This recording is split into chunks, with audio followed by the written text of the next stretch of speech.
family. Rue, are you dating Rue, are you dating Jules? Yes. Jules, are you dating Rue? No.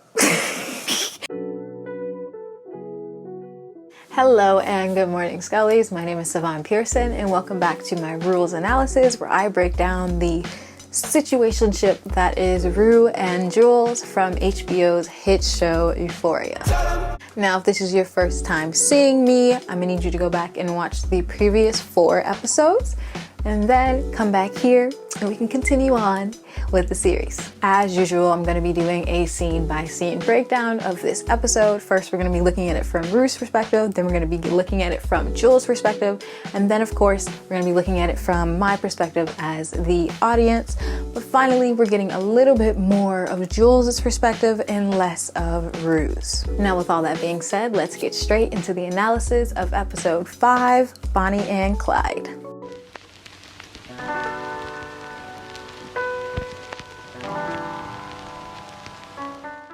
Now, this episode is all of the gayness I could have asked for.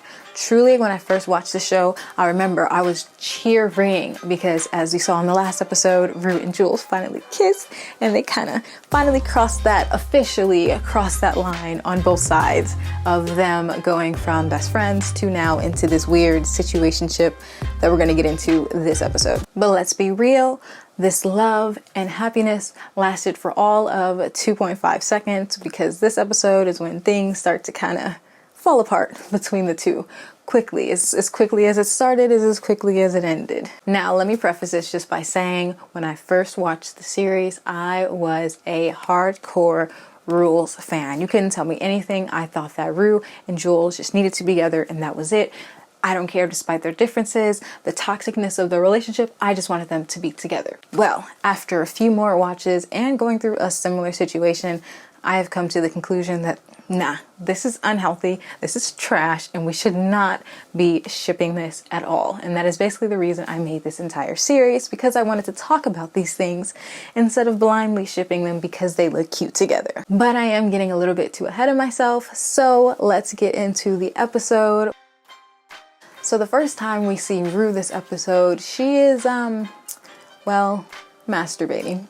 Not only is she masturbating, but she's masturbating while thinking about Jules, which, I mean, makes sense. This is the girl she got a crush on. Let Rue get it on. Whatever, get it how she get it.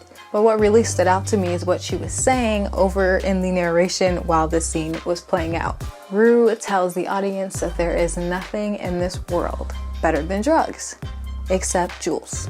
So as we saw in the last episode, the two finally crossed the lines from them being best friends to intimate friends, which, oh my God, I hate that. Has anyone ever told you that you guys were intimate friends when you knew you were in a relationship but they wanted to play games with you? Clearly that has happened to me. Has that happened to you? But the reason why I'm not really calling this a relationship is basically, you'll see a little bit later in the episode how Rue views it as a relationship and how Jules doesn't. Now, don't get me wrong, the show is not putting us under the impression that Rue is just automatically cured of her drug addiction now that she has Jules. She does continue on to explain that if she could have both, she would be literally in heaven. However, because Jules does not want to see Rue on drugs, she said that Jules is a close second, and for the time being, she's going to choose Jules over drugs. I always get their names mixed up. I keep saying Rules, then Rue, then Jules. Whew, I get confused sometimes. Unfortunately though, Rue didn't get to finish her deed because her mom knocked on the door, but then she came in talking about are you ready for dinner? Are you going to come? Are you coming? And Rue's like, no, yes, no. Has that ever happened to you guys? Has your parents or anyone ever walked in on you masturbating? I don't think that has ever happened to me, and I'm very, very grateful for that. But Rue eventually, zips her pants up and goes to dinner. And at dinner, Rue's mom, Leslie, asked her, she's like, so, I saw that Jules slept over. And Rue, she can't hide that little smirk, that little blush. Rue's just like, yeah. But one thing to note is Jules snuck into Rue's window. And let me be very, very clear. There is not one black mother in the world who would allow somebody to sneak into the window. And then the way that Leslie just co-signed that, it just didn't sit right with me. Let's be real. That's not how parents work. But for the sake of the show, we'll just keep going. So Rue starts blushing or whatever, and that leads to more questions from Rue's mom. So later that night, Rue, Gia, and her mother are laying in their bed, and Rue's mom is just braiding her hair. And she asked Rue, are you guys like in a relationship? And Rue's like, yeah, kinda, yeah, we are. So there we really see Rue's perspective. In Rue's perspective, Jules is becoming her boo. Jules is becoming her girlfriend. And Rue's mom is clearly like happy that Rue is happy, and that's beautiful. But she knows Rue. She knows Rue better than basically anyone in this show. She tells Rue, take your time, baby. You gotta take your time because you're delicate. And of course, Rue denies this, but it's true. Rue is subjected to these addictive tendencies, obsessive tendencies. She's obsessed with drugs, addicted to drugs, and now she's transferred that over to Jules, and now she's obsessed with Jules, and that's it. She's always looking for the next thing to hang on to. Now, Rue insists that her and Jules had a long conversation about the entire thing, and that they're just going to be taking it slow. Taking it slow. What about Rue is taking it slow? Tell me. What about Rue? So, from that, I have gathered that it was probably Jules' idea for them to take it slow because, again, Rue caught Jules at a very, very, very low spot. She would have given in to anything at that point, even if she didn't really want it or she didn't really see it that way. And as we talked about, it's clear Jules does not know what she wants, but I think she knows that it's not Rue. But again, I'm getting ahead of myself. I'm trying not to say things from this episode too soon, but let's just say she wasn't expecting it to get as far as it was, and she doesn't want to hurt Rue's feelings. Now, in the same vein, how Rue doesn't really take things slow, Jules doesn't either. I mean, you saw she began telling Tyler, the boy that she was talking to for like a week, her whole life story, essentially. There was nothing about that she was taking slow with Tyler. She was smiling into thin air, thinking about him. She was talking to Rue about him like he's an angel, as we remember when Rue got jealous, but said she wasn't jealous. She was jealous. But as you see, she's extremely happy to be talking about Tyler and very much so progressing a lot further with him than she would ever have done with Rue.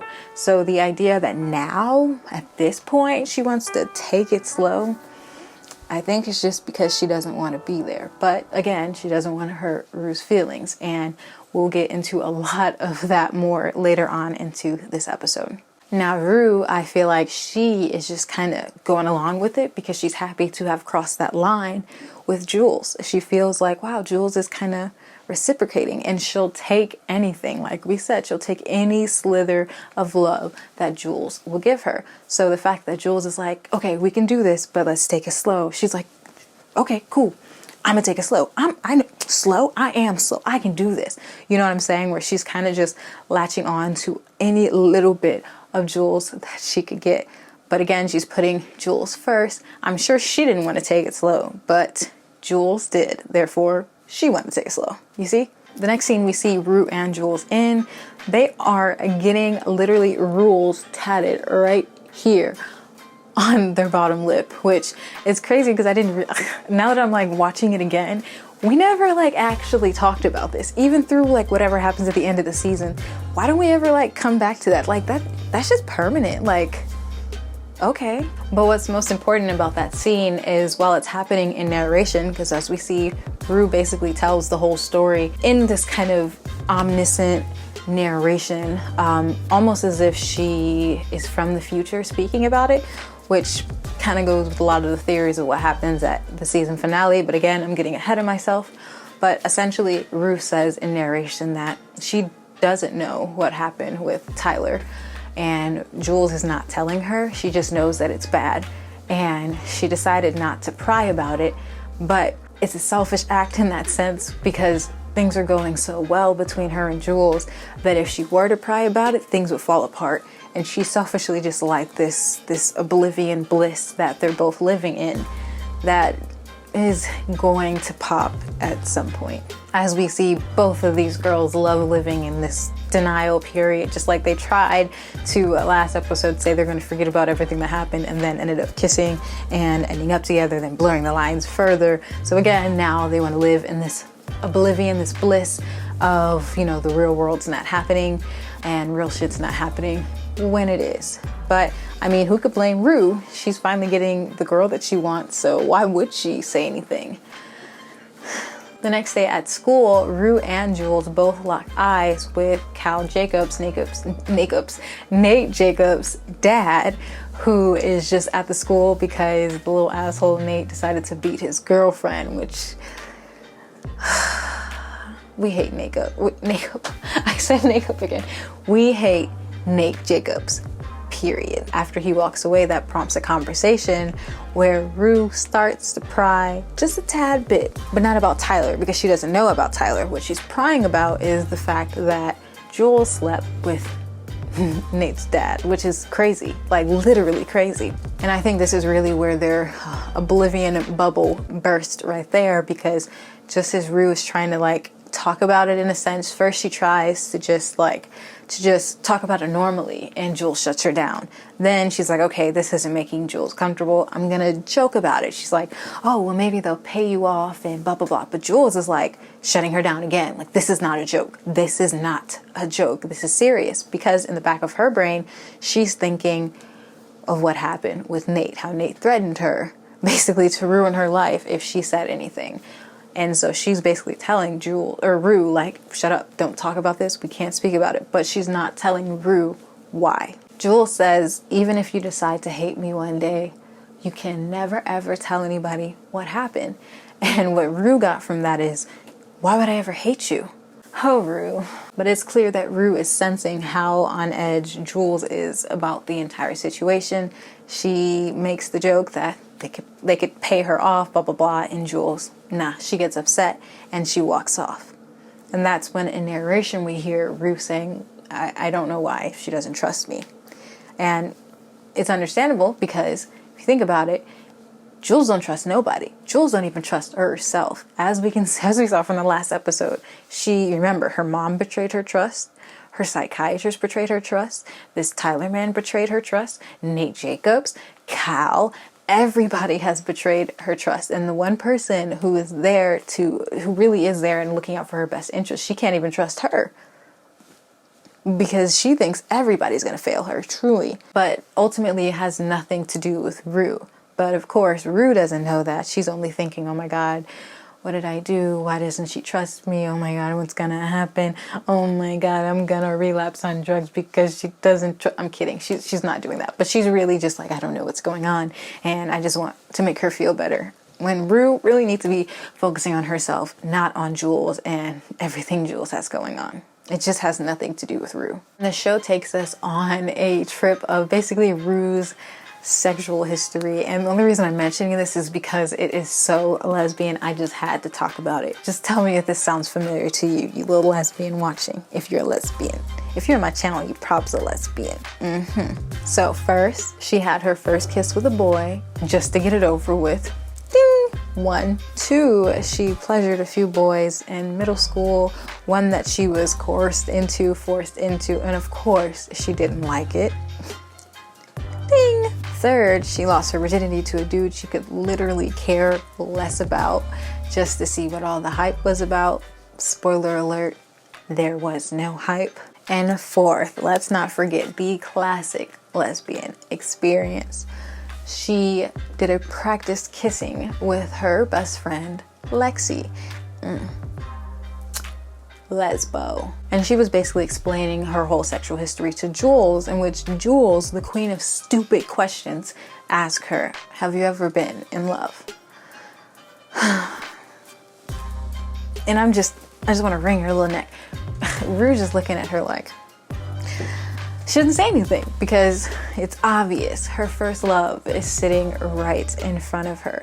And you guys all know how first loves go. It's the most intense love that really you could ever feel. It's so fresh, it's so new, and it's also the most painful, unfortunately. But all of that is wrapped up into one person and smiling at her, asking her if she's ever been in love.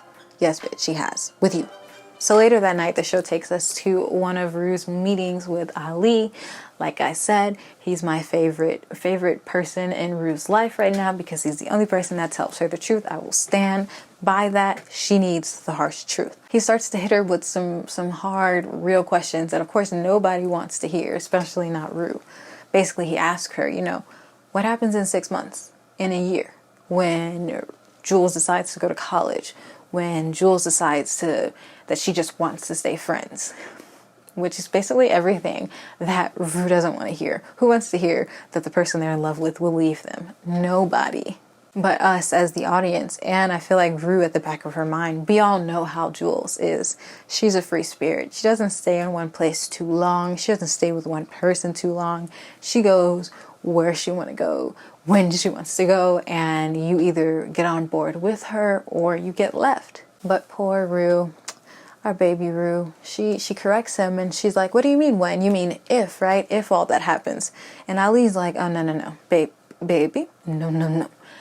I mean when. Because what he hits her with is the truest of things. Nothing lasts in high school. And it's true. Y'all, I'm how many years? I'm talking like I'm so old, but I'm 22. I graduated college about almost 6 months ago.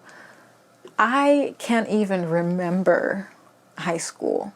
Like truly, like that just seems so far in my past. And even at this point in my life, I just graduated college and I don't even remember much of college. Granted, I was with men in high school, and of course I don't count that because gay, but I don't remember it really. And so the sad reality of it is high school really doesn't last. It's your first, it's your beginnings, but 9 times out of 10, it's not gonna lead to a lifelong, beautiful relationship that Rue is kind of hoping for. But Rue gives Ali, the typical answer that you will give when you're in love with someone and you can't imagine them ever not being in your life. She says, I'll just go with her. And Ali's just like, no. He's not having it because he's trying to help her get to the truth. And you could see the disappointment in Rue's face. But again, what she does with that information is what she does with it. You can lead a horse to water, but you can't make them drink. So she may have needed to hear that. That doesn't mean that it's going to resonate with her at that time. But we all know as the audience, on my first watch, I didn't want to know this. I wanted Ali to be just as wrong as Rue wanted Ali to be. But really, it's inevitable. She has 2 choices. She either cherishes the time now that she has with Jules, but recognizes that it's not forever, or she keeps living in this oblivion that they're really going to run away together and she's just going to go with her everywhere and they're going to be in love forever. We all know which one she chooses to believe, but I'm glad that it's I think this is the first time where it's kind of like implanting in her that that might be where I'm headed. But she's not ready to accept that. And of course, none of us would be ready to accept it at that moment. We're only on the 5th episode. We got 3 more episodes to go. So she got 3 episodes to get her shit together. Later that night, Rue attends rehab, and I'm so proud of her because she got up and she actually spoke in front of the crowd, and she didn't seem to be as anxious. She really... You really see this episode that Rue is like genuinely happy, and we love that for her. We do, but it's for all the wrong reasons. So she gets up and she tells everyone, like, I'm so proud of myself for being clean. And then she attributes her whole sobriety to Jules. She's like, I met someone and now I have a reason to be clean, and that's all cute and whatever, but like I've been telling you guys, if there's something that you're trying to accomplish or get over, in Rue's perspective, she's trying to get over her drug addiction. Replacing it with another thing is not going to do it. And, you know, if she really wants to get over the addiction, she needs to do it for herself and not for another person, because who knows where that person is going to be. And we're going to continue to talk about that the rest of this episode. And we're going to really see how Jules is feeling with all of the pressure that we are now seeing that Rue is putting on her. She tells the group that Ali basically said, you know, it's not going to last, but she really, really, really, really hopes that he's wrong. But, you know, I'm just glad that she acknowledges that Ali said that. And I think in the back of her mind, she knows that he's right. But again, like I said, she's not ready to accept that yet.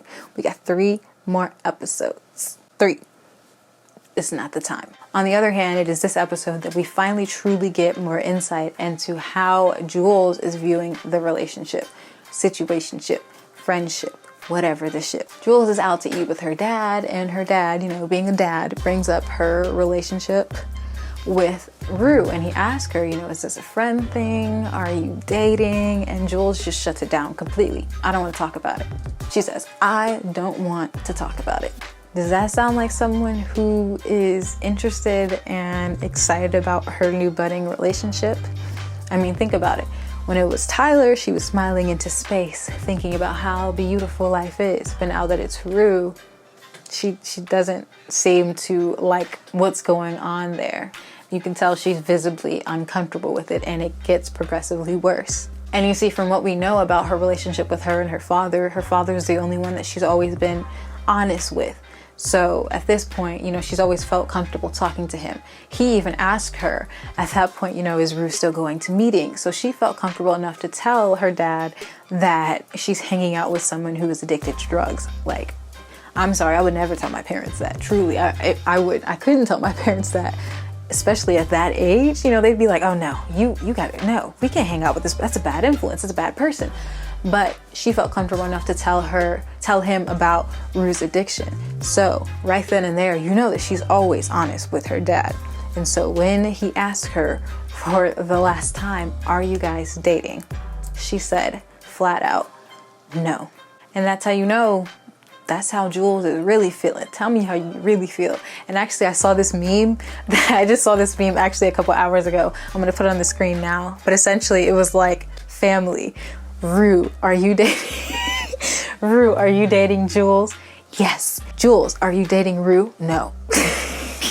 And then people in the comments, it was on Reddit, so people in the comments were like, oh my god, but Jules and blah, Jules, Rue puts so much pressure on Jules. Yes. We're gonna talk about it. We're gonna talk about it. But another thing that was key that you have to peep in this scene is that her dad tells her, you're such a good influence on Rue. I'm so proud of you.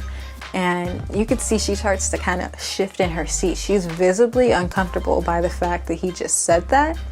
And I think that's when we finally get that real glimpse of, oh, this is taking a toll on Jules. Imagine being responsible for someone's sobriety at 16 when you're a free spirit and you just want to live your life. The next scene we see with Rules together, we have Rue, Alexi, and Jules. They all decide to go out skating. It's perfectly beautifully shot. They vibe and having a good time. It's all fun and games until Rue continues to go skate around while Lexi and what's her face? Jules. While Lexi and Jules are actually sitting there talking to each other. And that's when Lexi goes, you know, Rue seems so happy. You know, Lexi's known her since she was a kid, and she's like, wow, this is like the happiest I've seen this girl. And Jules is like, yeah, she is happy.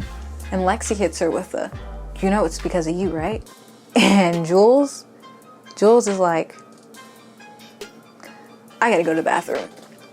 Because she's kind of finally feeling the weight of everything that comes with Rue. Rue is not, love Rue, love you boo, but she is not an easy person to be with. Imagine having, like I said, having to be responsible for someone's sobriety. If you slip up, if you do anything that can make someone spiral, and then imagine having that on your conscience, and then you just can't forgive yourself for that.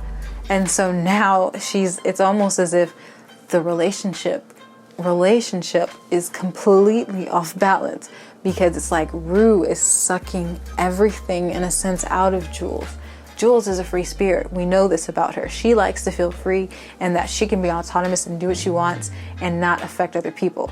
Now, obviously that's not how you should live life, but she's 16. That's the mindset that she's in at this moment. And she can't have the pressure of having to deal with Rue and her sobriety. She can barely take care of herself, and now she's responsible for this whole other human being. That's a lot. So we're really getting this glimpse of how Jules feels in her relationship with Rue. She feels trapped. So that night after they get done skating, Rue and Jules bike back to Rue's house. And Rue's like, yeah, hey, you wanna come inside? And Jules is like, nah, I actually gotta go home. And so Rue takes it a step further and she's like, can I come home with you? And it was that, it was innocent that Rue said that, but already she had her dad and now Lexi telling her that Rue's whole state of mind, her whole being, her whole sobriety is dependent on her. She's just feeling suffocated. But of course, she doesn't want to let Rue down, because if Rue gets hurt, she could go back to drugs and that would be on her conscience and then Jules will feel bad. So she tells Rue, yeah, sure. But Rue does notice the wince in her answer. And that wince we will be exploring more in the next episode.